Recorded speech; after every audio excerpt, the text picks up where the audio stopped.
तो फिर गाइस कैसे हो आप सब लोग, आप सबका स्वागत है हमारे चैनल ज़ेन ओटाकू 3.0 में। तो गाइस आज हम बात करने वाले हैं बिटन टूरिज्म के चैप्टर नंबर 8 की। और ये जो चैप्टर नंबर 8 है ये बहुत ही आज ज़बरदस्त होने वाला है। इस चैप्टर की शुरुआत में हमको दिखाया जाएगा जाइंट लावा फिश को। तो चलिए गाइस शुरू करते हैं बिटन टूरिज्म चैप्टर नंबर 8 को। चैप्टर 8 की शुरुआत में हमको दिखाया जाता है वो चांदनी रात, मतलब कि उस रात में उन लोगों को टास्क दिया जाता है कि तुम लोग वो जो जाइंट लावा फिश है उसको पकड़ो। और उनको बोला जाता है कि तुम इसको पकड़ने के लिए चारे के रूप में अपना खून डालना पड़ेगा। और अगर लावा फिश को खून पसंद आएगा तो वो उस अपने हुक में अपना मुंह फंसा लेगी और आप उसको पकड़ पाओगे। और जो बंदा इसको नहीं पकड़ पाया उसको तुरंत हटा दिया जाएगा। उसके बाद वो बंदा बोलता है कि ये प्रतियोगिता मतलब कि जो कंपटीशन है वो शुरू हो चुका है, अब आप सब लोग तैयार हो जाइए।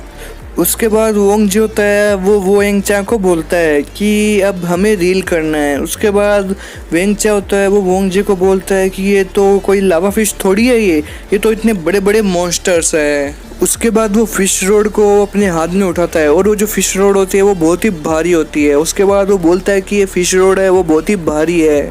उसके बाद वो बंदा बोलता है कि ये जो फिशिंग रोड है ये बहुत ही भारी है, मुझे लगता है ये भी 50 किलो की है।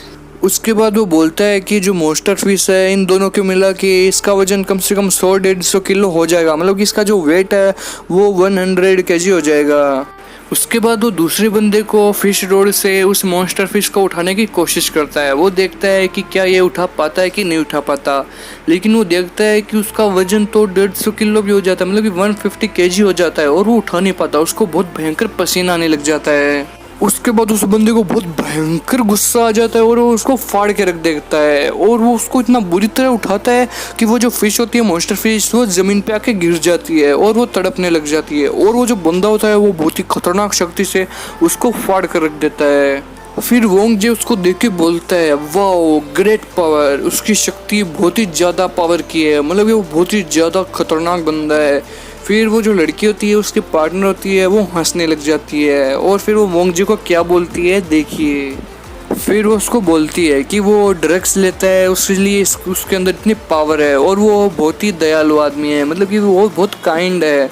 उसके बाद वोंग जे बोलता है क्या वो ड्रग्स पर है। उसके बाद वो बोलती है कि अरे क्या तुम नहीं जानते हो, अरे कितने प्यारे हो तुम कितने अनुभवी हो, मतलब कि तुम जानते नहीं हो, तुम बहुत सुधरे हुए लड़के लगते हो।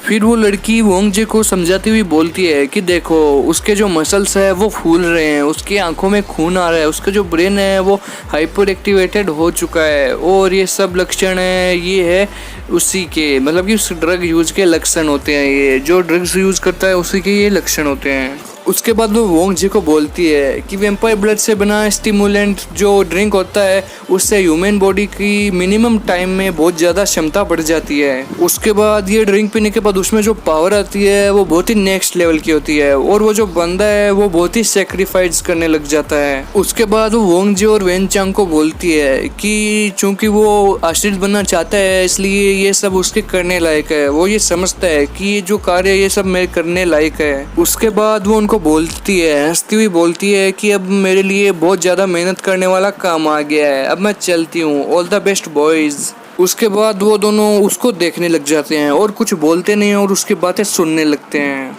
उसके बाद वो बंदा होता है वो बोलता है कि यहाँ पे मेन डोर से गुजरने वाले जो बंदे हैं उनकी संख्या इतनी है। वहाँ पे कुछ लोग होते हैं बोलते हैं कि आई गोट 1 फिश, आई पास्ड, मैं पास हो चुका हूँ, मुझे एक मछली मिल चुकी है। वहाँ पे कुछ बंदे होते हैं वो बोलते हैं कि मुझे तो मछली मिली भी नहीं है। और कुछ बंदे होते हैं वो ऐसे होते हैं जिनको मछली खा चुकी होती है। उसके बाद वेनचांग वोंग जे को बोलता है कि जे, फिर वो जो वोंग जे होता है वो वेनचांग को बोलता है कि हमें कोशिश करनी है और मछली पकड़ के ही रहनी है। उसके बाद उनका जो ओनर होता है वो बोलता है कि अपना खून इस कंटेनर में डाल दो तभी फिश आपके पास आएगी, ऐसे नहीं आने वाली।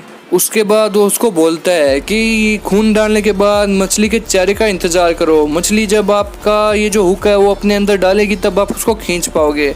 और इस फिश रोड है इसका वजन कम से कम 150 किलो होने वाला है।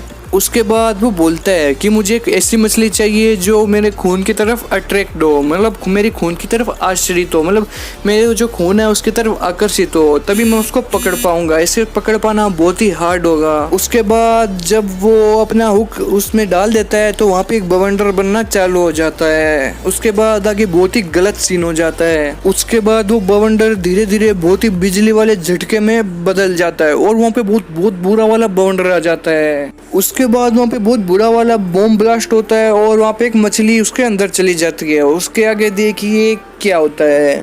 उसके बाद वहाँ पर सब कुछ नॉर्मल हो जाता है क्योंकि उसका जो खून होता है वो बहुत ही यूनिक खून होता है और उसके कारण वहाँ पर ये सब घटनाएं होती रहती है। उसके कुछ टाइम बाद वहाँ पे धीरे धीरे सरसराहट की आवाज़ आने लग जाती है और फिर उसके आगे जो होता है वो बहुत ही देखने लायक सीन होता है। उसके बाद वो देखता है कि ये सरसराहट की आवाज़ कहाँ से आ रही है, ये क्या हो रहा है। मुझे लगता है कि मुझे अब चौकन्ना हो जाना चाहिए। उसके बाद जो फिश रोड होता है उसकी तरफ जो मछली होती है उसमें फंस जाती है और उसको खींचने लग जाती है।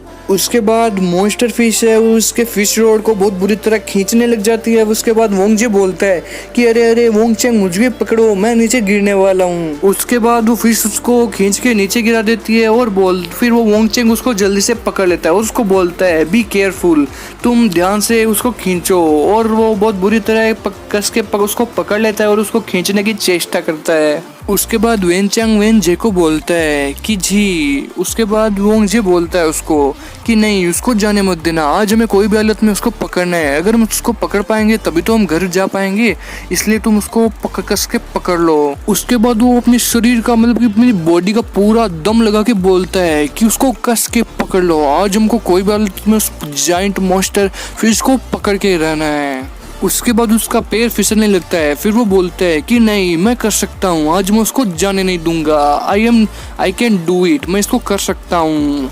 उसके बाद वो बोलता है कि कोई बात नहीं, फिर उसको को कस के खींचता है। उसके बाद वो उसको फिश दिखाई दे जाती है। फिर वो उसको बहुत बुरी तरह खींचने लग जाता है। वोंगजे और वोंगचांग वो दोनों बहुत बुरी तरह अपना पूरा दम लगा के उसको खींचने लग जाते हैं। उसके बाद उन दोनों को बहुत बुरा वाला पसीना आने लग जाता है और वो बोलते हैं कि हम कर सकते हैं। वो दोनों एक दूसरे को पकड़ के कस के पकड़ लेते हैं और उसको खींचते हैं। फिर वो फिश रोड को इतना बुरा खींचते हैं कि वो बोलते हैं कि आज इस फिश को हम ऊपर लेके आएंगे। फिर वो बोलते हैं कि हम इसे रील कर सकते हैं, आज हम अपना पूरा दम लगा देंगे लेकिन इस मछली को लिए बिना नहीं जाएंगे, इसको हम ऊपर आज खींच के ही रहेंगे चाहे कुछ भी हो जाए। फिर वो बोलता है कि हमने कर दिखाया, फाइनली हम इस फिश को जमीन पर ले आए। उसके बाद वेनचांग बोलता है कि हाँ हमने कर दिखाया। उसके बाद उसके पीछे जो बंदे खड़े होते हैं वो उसको देखने लग जाते हैं और उनका मुंह खुला का खुला रह जाता है और वो बोलते हैं कि अरे वाह ये कैसे पकड़ के ले गए। फिर उसके बाद वहाँ पे कुछ अजीब सा होने लग जाता है। उनको लगता है कि उसको वो खींचने वाली है और वहाँ उसको देखते ही वहाँ पे सब लोग चौंक जाते हैं। उसके आगे देखिए क्या होता है। उसके बाद वो फिश जो होती है वो वापस ज्वालामुखी के अंदर चली जाती है और वो उसको खींचने में शुरू हो जाती है। उसके आगे देखिए क्या होता है। फिर ये सीन देखकर वोंगजे जो होता है उसके पसीना आने लग जाता है और फिर आगे देखिए बहुत बुरा वाला गलत सीन हो जाता है। फिर वो जो मॉन्स्टर फिश होती है वो बहुत ही शैतानी दिमाग वाली होती है, इसलिए वो उसके हुक को अपनी तरफ खींचती है और उसको ज्वालामुखी में लाने की कोशिश करती है। उसके बाद वोंगजे के हाथ से वो जो फिश रोड होती है वो छूटने लग जाती है और फिर बोलते हैं कि ओ नो ये मछली तुमको ज्वालामुखी के अंदर खींच रही है, अगर हम गिर गए तो हमारा बहुत ही बुरा हाल होने वाला है। सो गाइस आज बिटन टू रीजन का चैप्टर नंबर जो 8 है उसकी एंडिंग यहीं पे होती है। चैप्टर नंबर 9 हम जल्दी आपके लिए लेके आएंगे। अगर वीडियो अच्छा लगा हो तो कमेंट सेक्शन में जरूर बताना, वीडियो को लाइक करना, शेयर करना और सब्सक्राइब करना चैनल को। और गाइस प्लीज सपोर्ट करो, 2K सब्सक्राइबर कंप्लीट करवा दो। सो गाइज मिलते हैं फिर अगले एपिसोड में। Thank you for watching.